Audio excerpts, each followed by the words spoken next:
잠자리 동화 첫 번째 보물. 값비싼 물건들을 몸에 두르고 배를 타고 항해를 하는 상인들이 있었어요. 상인들은 서로 자신들이 파는 물건과 몸에 두른 장신구를 자랑하느라 바빴어요. 나는 보석을 팔고 있네. 나는 귀한 옷감을 팔지. 내 목에 걸려있는 목걸이는 아주 귀한 진주랍니다. 이들 중 허름한 옷을 입고 장신구라고는 찾아볼 수 없는 한 사람이 있었어요. 상인들 중 한 사람이 물었어요. 당신은 어떤 물건을 파시오? 저는 세상에서 가장 귀한 물건을 판답니다. 그러나 아쉽게도 보여줄 수가 없군요. 부자 상인들은 세상에서 가장 귀하다고 하는 그 물건이 너무나도 궁금했어요. 그래서 그가 잠든 틈을 타서 그의 가방을 몰래 열어보았지요. 그런데 그의 가방은 텅 비어있는 게 아니겠어요? 허풍쟁이. 부자 상인들은 키득키득 비웃으며 말했어요. 긴 항해가 끝나갈 무렵 갑자기 거센 파도가 밀려와 배가 뒤집히고 말았어요. 사람들은 모두 무사했지만 상인들의 귀한 물건들은 바다가 삼켜버리고 말았어요. 모두 빈털터리 신세가 되고 만 것이지요. 상인들은 울상이 되었고 섬에 도착 후 유일하게 웃고 있는 사람에게 시선이 집중되었어요.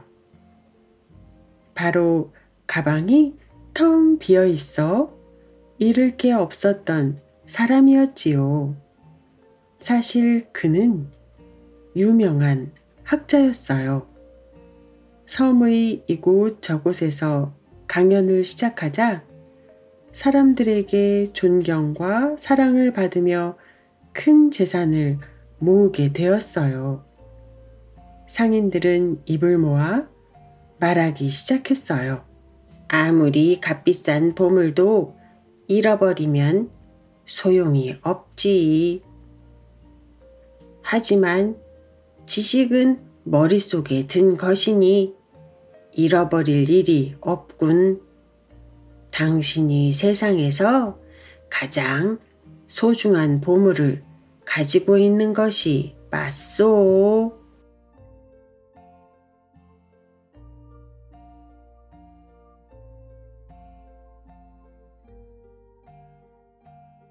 잠자리 동화 두 번째 어리석은 사냥꾼. 새를 잘 잡는 사냥꾼이 있었어요. 어느 날 숲속에서 사냥꾼이 새 한 마리를 잡았어요. 그런데 이게 웬일인가요? 새가 말을 하는 거예요. 사냥꾼님, 저를 놓아주세요. 저를 놓아주신다면 아주 귀한 3가지 조언을 알려드릴게요. 조언 따위 필요 없어. 저와 바꿀 충분한 가치가 있는 조언이랍니다. 사냥꾼은 새는 또 잡으면 되니 한번 들어보기로 했어요. 좋다. 3가지 조언을 들려주면 너를 놓아주마. 첫째, 자신이 한 일을 후회하지 마세요. 둘째, 스스로 불가능하다고 생각되는 일이라면 자신을 믿으세요. 셋째, 오르지 못할 나무에 오르겠다고 힘을 낭비하지 마세요. 사냥꾼은 새를 풀어주었어요. 새는 멀리 날아가지 않고 바로 옆에 있는 나무 꼭대기에 앉았어요. 멀리 날아가지 않았으니 다시 잡아야겠다. 그때 새가 사냥꾼에게 말했어요. 제 입 안에 진주 한 알이 들어있는 걸 보지 못했나요? 어리석군요. 뭐? 나는 왜 보지 못했지? 진주를 떨어뜨리지 않고 어떻게 말을 할 수 있는 거야? 사냥꾼은 속이 상해 서둘러 새를 잡기 위해 나무에 오르기 시작했어요. 그러다 그만 나무에서 떨어져 다리를 다치고 말았지요. 사냥꾼이 하는 행동을 바라보고 있던 새는 한심하다는 듯 말했어요. 당신도 정말 어리석군요. 나의 3가지 조언을 5분도 안 돼서 모두 어겼어요. 첫째, 자신이 한 일은 후회하지 말라고 했지요. 그러나 당신은 나를 놓아준 걸 후회하고 바로 다시 잡으려고 했지요. 둘째, 스스로 불가능하다고 생각되는 일이라면 자신을 믿으라고 했지요. 제 입안에 정말 진주가 있었다면 그토록 많은 말을 할 수 없었을 거예요. 셋째, 오르지 못할 나무에 힘을 낭비하지 말라고 했지요. 지금 당신이 나무에 오르려다가 어떻게 되었나요? 그럼 전 이만. 새는 멀리 날아가 버렸답니다.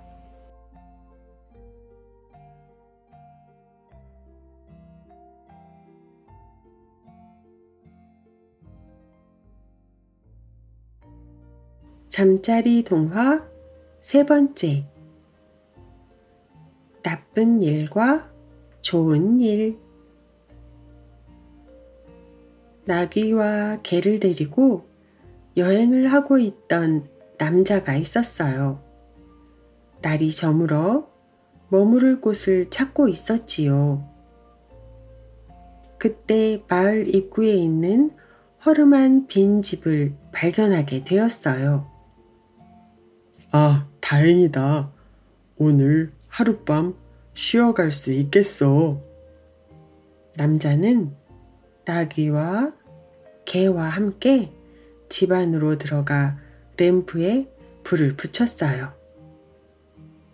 잠자리를 마련하고 편안하게 누워 있는데 바람이 불어와 램프의 불이 꺼지고 말았지 뭐예요?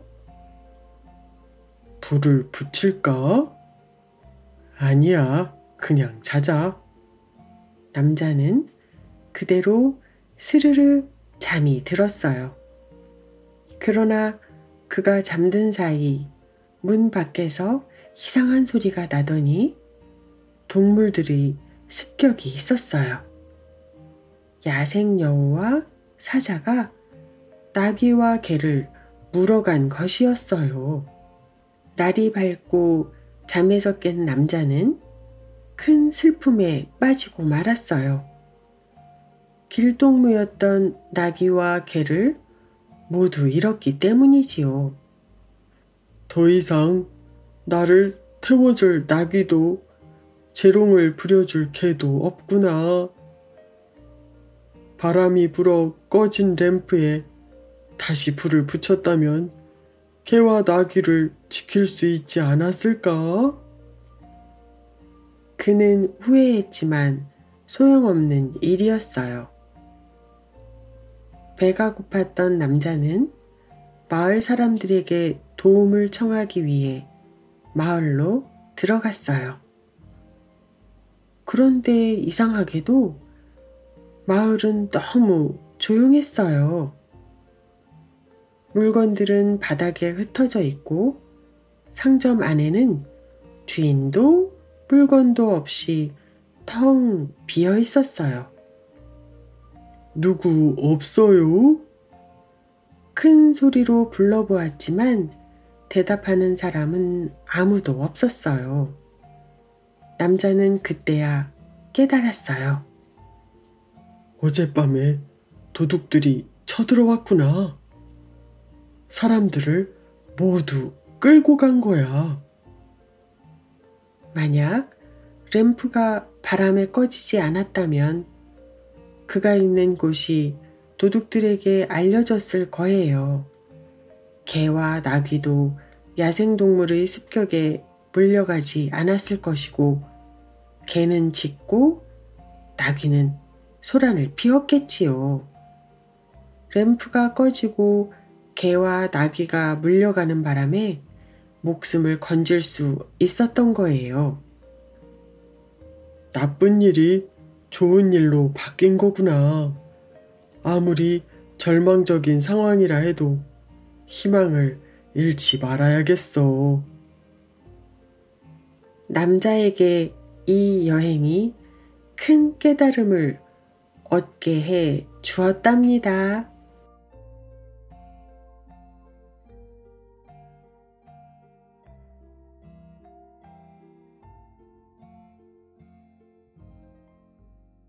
잠자리 동화 네 번째. 선물. 결혼한 지 10년이 된 금실 좋은 부부가 있었어요. 부부는 서로를 아끼고 사랑하며 살고 있었어요. 그러나 그들에게는 아이가 없었어요. 아이가 없는 부부에게 남편의 친척들은 아이를 낳아야 한다며 못살게 굴고 괴롭혔어요. 부부는 깊은 근심에 빠지고 말았지요. 시간이 지날수록 친척들은 집까지 찾아와 눈치를 주었어요. 결혼한 지 10년이 넘도록 아이 없이 살다니. 이렇게 아이 없이 사느니 차라리 헤어지는 게 낫겠어. 부부는 이 말을 듣고 처음으로 다투었어요. 친척들은 부부의 의견이나 생각은 묻지도 않고 매일 찾아와 괴롭혔어요. 남편은 고민에 빠졌지요. 정말 헤어질 수밖에 없는 것일까?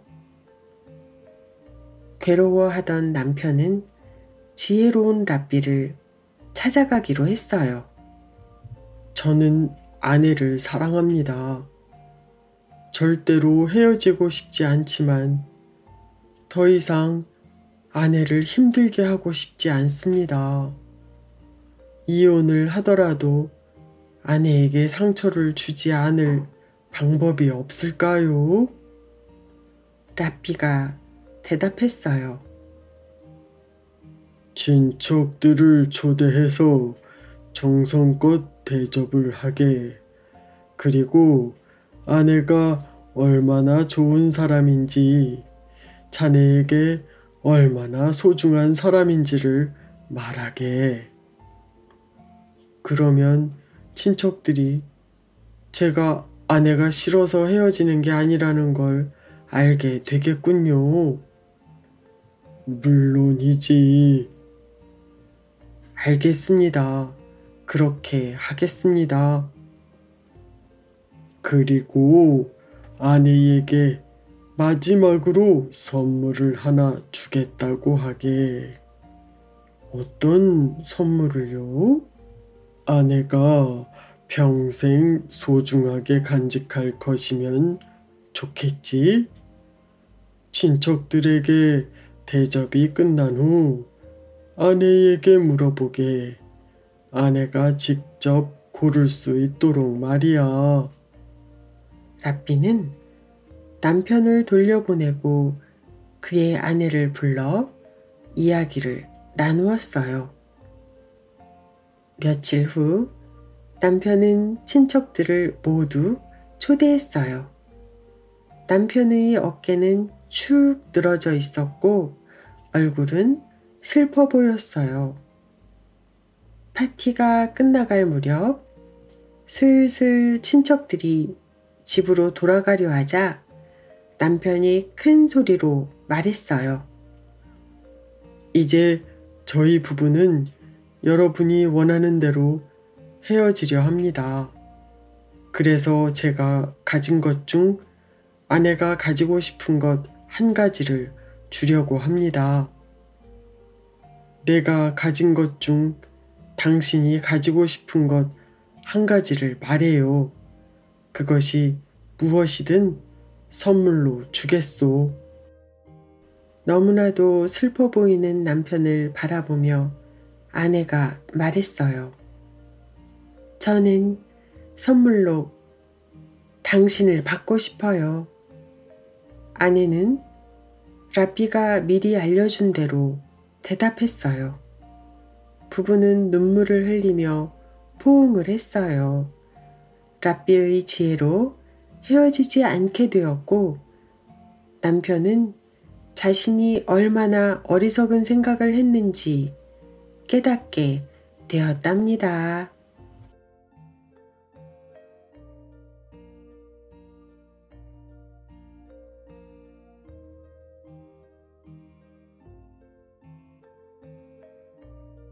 잠자리 동화 5번째.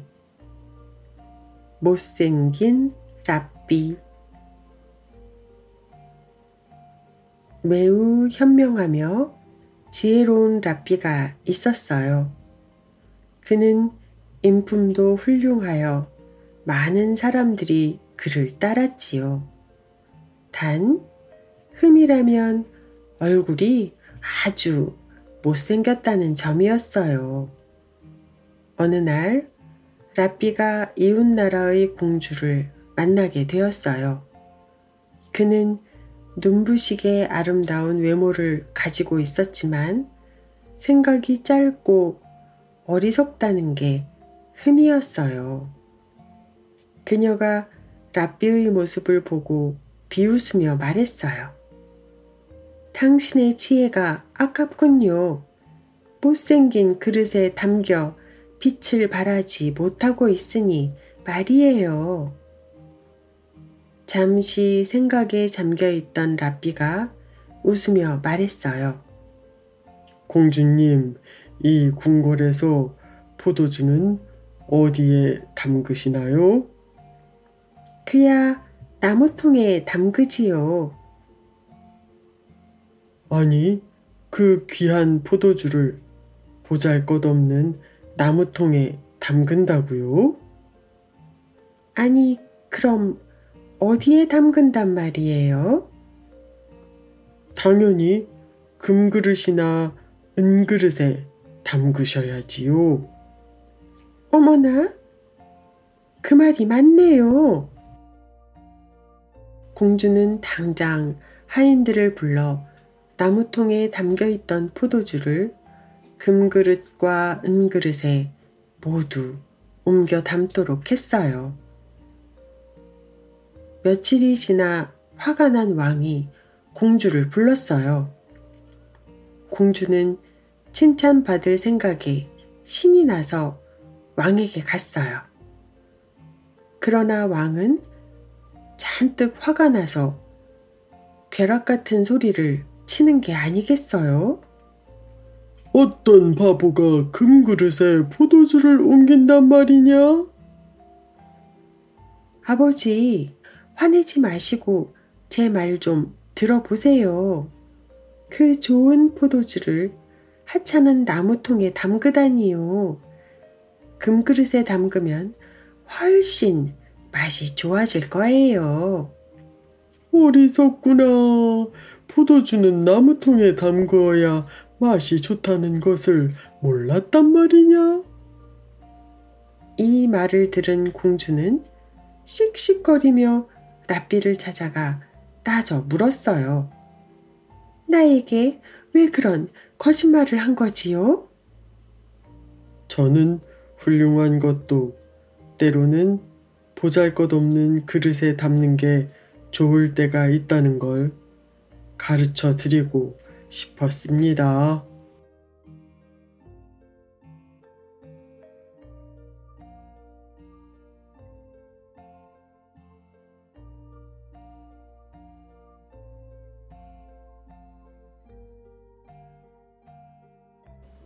잠자리 동화 6번째.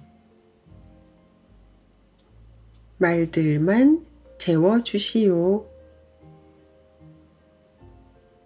가난하고 이름 없는 두 학자가 견문을 넓히기 위해 여행을 하고 있었어요. 여행을 오래 할수록 그들의 모습은 점점 초라해져만 갔지요. 그러던 어느 날 해가 저물어 머물 곳을 찾고 있었어요. 가난한 집에 머물면 민폐가 될 듯해 남은 방과 음식이 넉넉할 듯한 부잣집에 신세를 지는 게 좋겠다고 생각했어요. 마을에서 가장 큰 집에 도착해 문을 두드리자 얼굴이 번질번질하고 배가 나온 집주인이 나왔어요. 저희는 여행 중인 학자입니다. 날이 저물어 묵어갈 곳이 필요해 그러는데 도와주실 수 있을까요? 주인은 두 학자를 번갈아 가며 위아래로 훑어보더니 오늘은 빈 방이 없어. 하며 문을 거칠게 닫아버리는 것이었어요. 할 수 없이 두 사람은 다른 집으로 묵어가게 되었어요. 그로부터 1년이 지나 두 사람은 아주 유명해졌어요. 훌륭한 말을 타고 이곳저곳으로 강의를 하러 다녔지요. 그런데 1년 전 두 사람이 머물렀던 그 마을에 다시 오게 되었어요. 날이 저물어 도착해 하룻밤 머물 곳을 찾고 있었지요. 그때 1년 전 두 사람을 거절했던 부자가 두 사람을 발견했어요. 저 말은 정말 훌륭하군. 아주 비싼 말이야. 저런 말을 타는 걸 보니 매우 귀한 분들임에 틀림없어. 이렇게 생각한 부자는 두 사람에게 말을 걸었어요. 날도 저물었는데 머물 곳을 찾고 계시다면 저희 집으로 모시겠습니다. 내가 이 마을에서 가장 큰 집에 살고 있어. 그래서 마을의 손님들은 모두 우리 집에서 묵는다오. 학자들은 부자를 알아보고 말했어요. 그럼 우리 말들만 재워주시오. 말만요?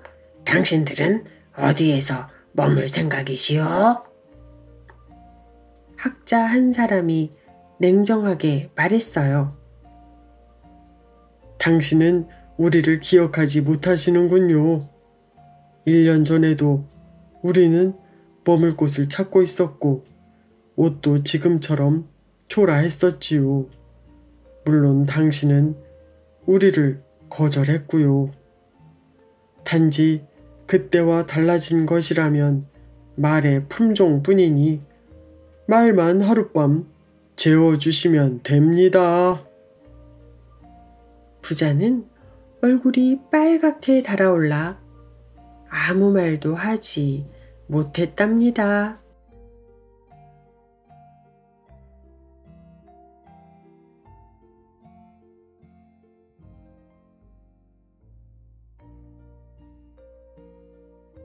잠자리 동화 7번째. 깨달음을 얻은 사람. 어느 마을에 깨달음을 얻은 사람을 만나고 싶어 하는 사람이 있었어요. 그는 평소 행동이 바르기로 소문난 사람이었지요. 늘 몸가짐과 마음가짐을 바르게 하고 성인을 만나기만을 기다렸어요. 그러나 아무리 기다려도 아무도 찾아오지 않았어요. 오랜 시간이 흘렀지만 그가 원하는 사람은 나타나지 않았지요. 하지만 그는 포기하지 않았어요. 매일 내일은 오겠지, 내일은 올 거야 하며 성인을 맞이할 마음의 준비를 하고 있었어요. 어느 무더운 여름날 의자에 앉은 채 꾸벅꾸벅 졸고 있을 때였어요. 잠결에 인기척을 느낀 그는 깨어나며 기다리던 성인이 찾아온 것이 아닐까 하고 눈을 번쩍 떴어요. 그런데 그의 앞엔 허름한 누더기에 헝클어진 머리를 한 거지가 서 있는 게 아니겠어요? 거지는 낮잠을 깨운 것이 미안했는지 머뭇거리며 말했어요. 죄송하지만 하룻밤만 재워주실 수 있나요? 그는 화가 났지만 점잖은 목소리로 대답했어요. 미안하지만 이곳은 여관이 아니요. 거지는 몹시 지치고 간절한 얼굴로 그릇을 내밀며 말했어요. 그렇다면 밥이라도 한 술 얻어 먹을 수 없을까요? 너무 지치고 배가 고파 더 이상 걸을 수가 없어서요. 겨우 화를 참고 있던 그는 더 이상 참을 수가 없다는 듯 소리를 질렀어요. 기다리는 사람은 오지 않고 재수가 없으려니까. 그는 애원하는 거지를 거칠게 대하며 내쫓았어요. 처음부터 모든 상황을 지켜보고 있던 그의 아버지가 다가왔어요.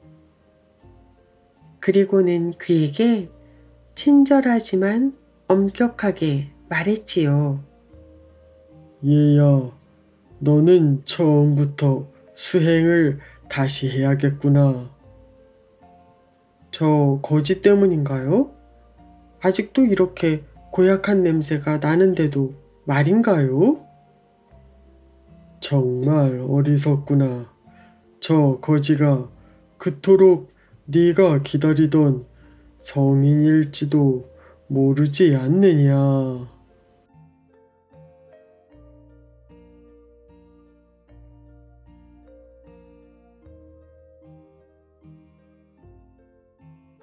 잠자리 동화 8번째. 뱀의 꼬리. 숲속에 뱀이 지나가고 있었어요. 쳇! 맨날 자기만 앞장서 가고. 뱀의 꼬리는 언제나 머리가 가는 방향으로만 따라다녀야 하는 게 불만이었어요. 마침내 꼬리는 머리에게 불만을 터뜨리기 시작했어요. 머리야, 나는 이게 무슨 꼴이니? 항상 네 뒤만 졸졸 따라다녀야 하니 말이야. 게다가 머리 내 마음대로 갈 때를 정하잖아? 이건 너무 불공평해.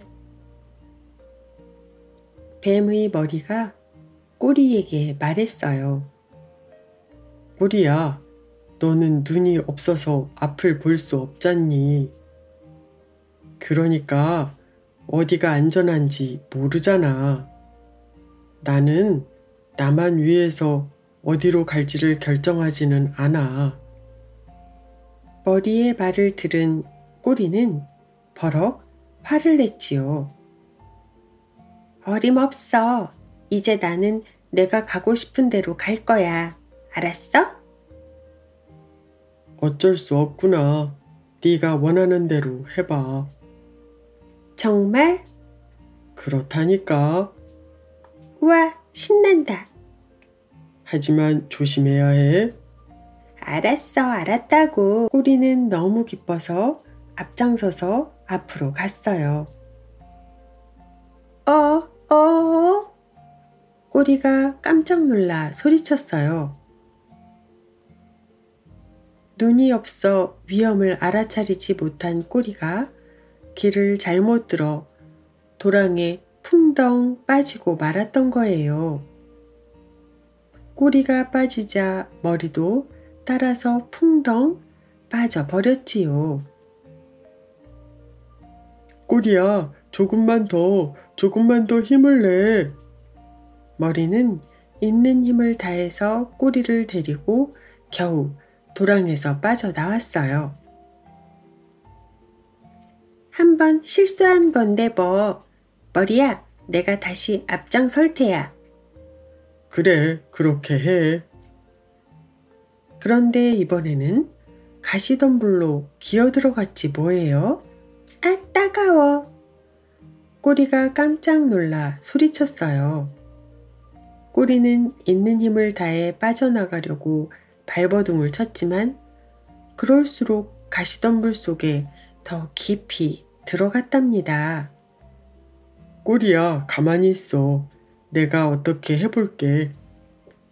이번에도 머리가 있는 힘을 다해 꼬리를 데리고 가시덤불을 헤치고 나왔어요. 뱀의 몸은 온통 상처투성이가 되고 말았지요. 겨우 2번 실수한 건데 뭐.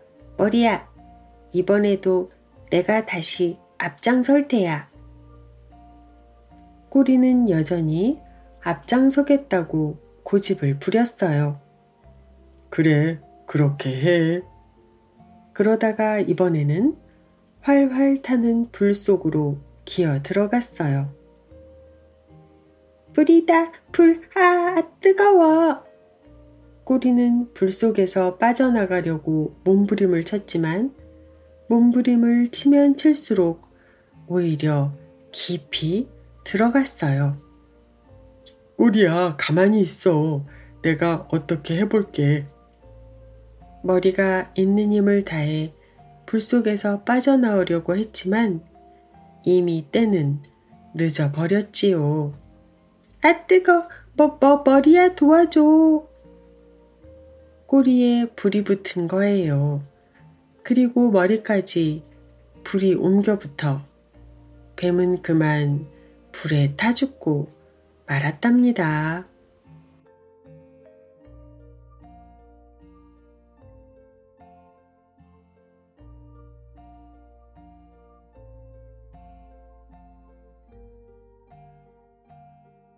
잠자리 동화 9번째.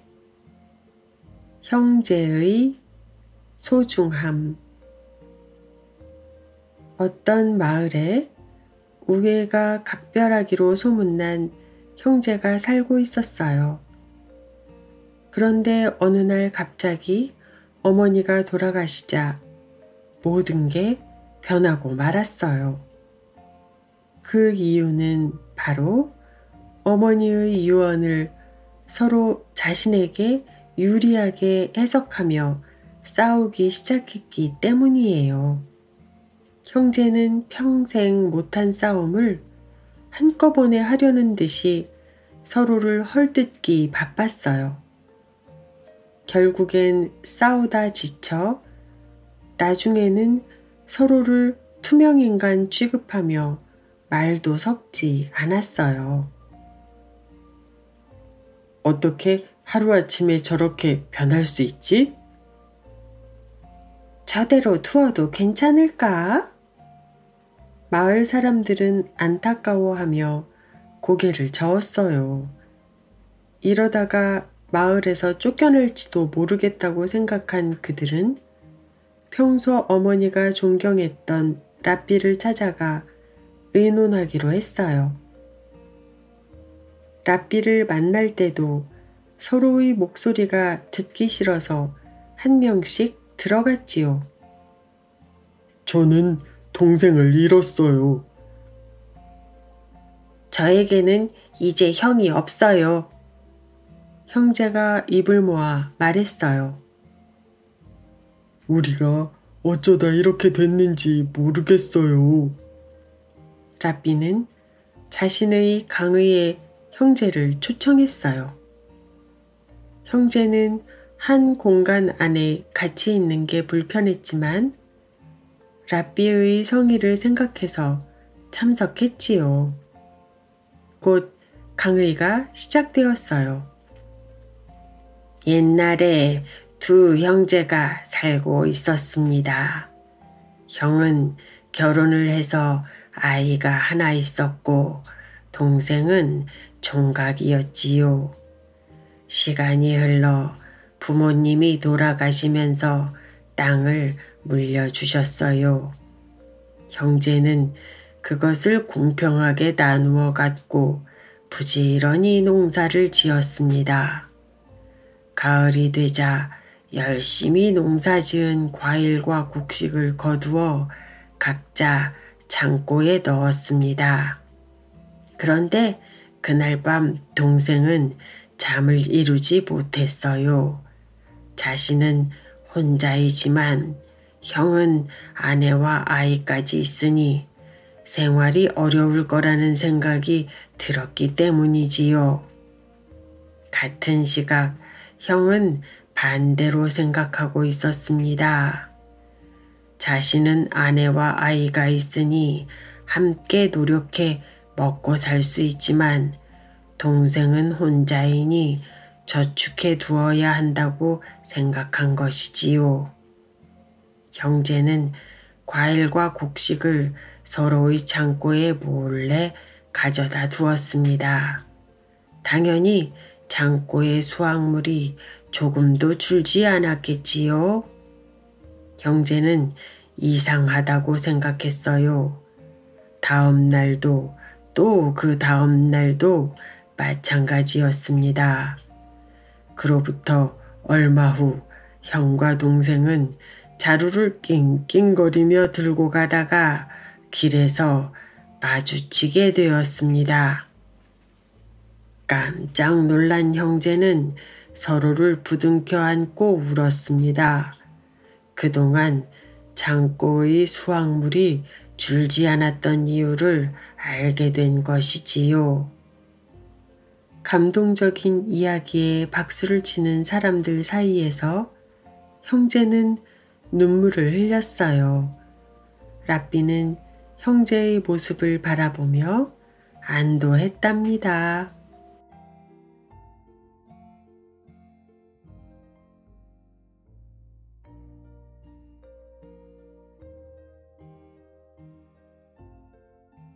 잠자리 동화 10번째 부탁. 어느 마을에 한 가족이 이사를 오게 되었어요. 짐 정리를 하던 어머니가 말했지요. 여보, 이젠 액자를 달아야지요. 알았소. 아버지는 연장통에서 망치와 못을 꺼내 벽에 못을 박기 시작했어요. 쾅쾅쾅. 마지막 못을 박으려는데 그만 망치 자루가 뚝 부러지고 말았답니다. 이거 참, 한 개 남겨놓고 이게 무슨 일이람? 여보, 옆집에 가서 망치 좀 빌려오세요. 그러지 뭐.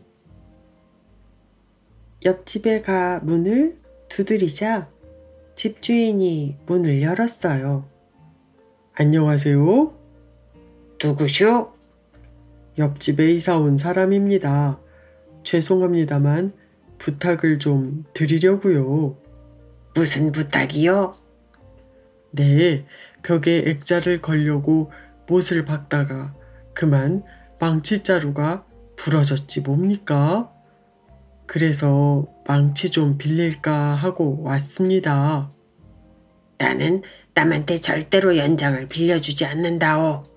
나는 목수인데 남이 내 연장에 손을 대면 재수의 오미부터 그렇소. 옆집 주인은 아버지에게 딱 잘라 거절했답니다. 정 그러시다면 할 수 없지요 뭐. 아버지는 할 수 없이 빈손으로 돌아왔어요. 며칠 후 옆집 주인이 왔어요. 부탁이 있어 왔소. 무슨 부탁인데요? 내 아주 급히 쓸 데가 있어서 그러니 삽 좀 빌려주시오. 그러자 아버지가 말했어요. 며칠 전에 내가 망치를 빌리러 갔을 때 뭐라고 하셨나요? 나도 그날부터 내 연장을 남에게 빌려주지 않기로 했습니다. 남이 내 연장에 손을 대서 재수에 오미 붙지 않게 하려고요. 아버지가 옆집 주인에게 이렇게 말했다면 이것은 정말 치사한 복수예요. 며칠 전에 내가 망치를 빌리러 갔을 때 뭐라고 하셨나요? 하지만 나는 삽을 빌려드리지요. 이렇게 하는 것이 정말 아름다운 승리자이지요.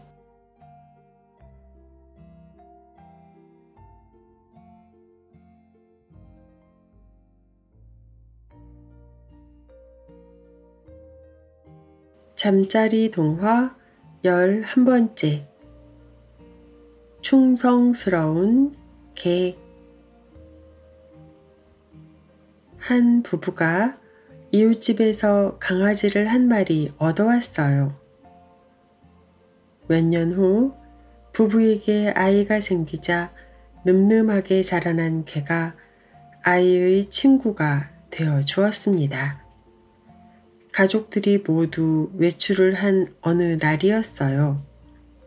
부엌에는 아침에 목장에서 짜온 신선한 우유 한 통이 있었어요. 개는 멀찍이 앉아 우유통을 바라보았어요. 고소한 맛을 상상만 했는데도 침이 꼴깍 넘어갔어요. 하지만 똑똑했던 개는 사람이 먹을 음식에는 절대 입을 대지 않았지요. 그때였어요. 어디에서 들어왔는지 독사 한 마리가 선반 위를 지나가다가 우유통 속으로 떨어지고 말았어요. 개가 벌떡 일어나 지저댔어요. 독사는 허우적거리다가 간신히 빠져나왔지만 이미 우유에는 독이 퍼지고 있었지요. 가족들이 돌아올 시간이 다가올수록 개는 속이 타들어갔어요. 저녁이 되자 가족들이 집으로 돌아왔어요. 평소 같으면 반갑기만 했을 가족들이 원망스러웠습니다. 어떻게든 아무도 우유를 마시지 못하게 해야 했어요. 그런데 걸음마를 시작한 아이가 우유를 마시기 위해 우유통에 가까이 다가갔어요. 그러자 개는 짖으면서 달려가 아이를 밀어버리고 넘어진 아이는 울음을 터뜨렸어요. 부부는 개의 난폭한 모습을 처음 보고 깜짝 놀랐지요. 개는 크게 야단을 맞았어요. 하지만 한없이 착하기만 했던 부부는 개를 혼내는 게 썩 내키지 않았어요. 개는 혼나는 중에도 곁눈질로 아이의 행동을 계속 살폈어요. 혹시나 아이가 우유를 먹을까 걱정이 된 것이지요. 아이가 우유통 근처에 가려는 것 같으면 으르렁거리며 크게 짖었어요. 그러다가 자신이 말을 할 수 없다는 사실이 답답해서 낑낑거리며 어쩔 줄 몰라 했어요. 도대체 갑자기 왜 이러는 걸까요? 뭔가 하고 싶은 말이 있는 것 같은데 뭔지 모르겠군. 걔가 이상한 행동을 하는 이유를 알 수 없던 부부도 답답하기는 마찬가지였어요. 그러다가 아이는 우유통을 놔두고 바닥에 앉아 장난감을 가지고 놀기 시작했어요. 걔는 안심하며 마음을 놓았어요. 걔가 조용해지자 부부도 저녁 먹을 준비를 했습니다. 신경을 곤두세워서 그런지 걔는 피곤이 몰려왔어요. 잠깐 눈을 붙였다가 천천히 눈을 뜬 순간 걔는 정신이 번쩍 들었어요. 장난감을 가지고 놀던 아이가 어느새 우유통에 매달려 있는 게 아니겠어요? 아이가 우유를 마시려고 까치발을 드는 동시에 걔가 우유통을 향해 돌진했어요. 요란한 소리와 함께 우유통이 쓰러지고 말았어요. 그리고 걔는 바닥에 쏟아진 우유를 핥아먹기 시작했어요. 걔가 여태 우유를 먹고 싶어서 난폭한 행동을 한 줄 알고 부부는 어안이 벙벙했어요. 부부는 그 모습을 보며 소리치고 화를 냈지만 걔는 우유를 먹느라 정신이 없었지요.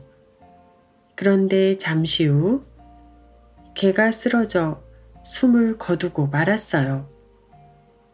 여보, 우리가 없는 사이에 우유에 뭔가 들어갔나 봐요. 그래서 아이가 못 먹게 하려고 그랬던 것 아닐까요?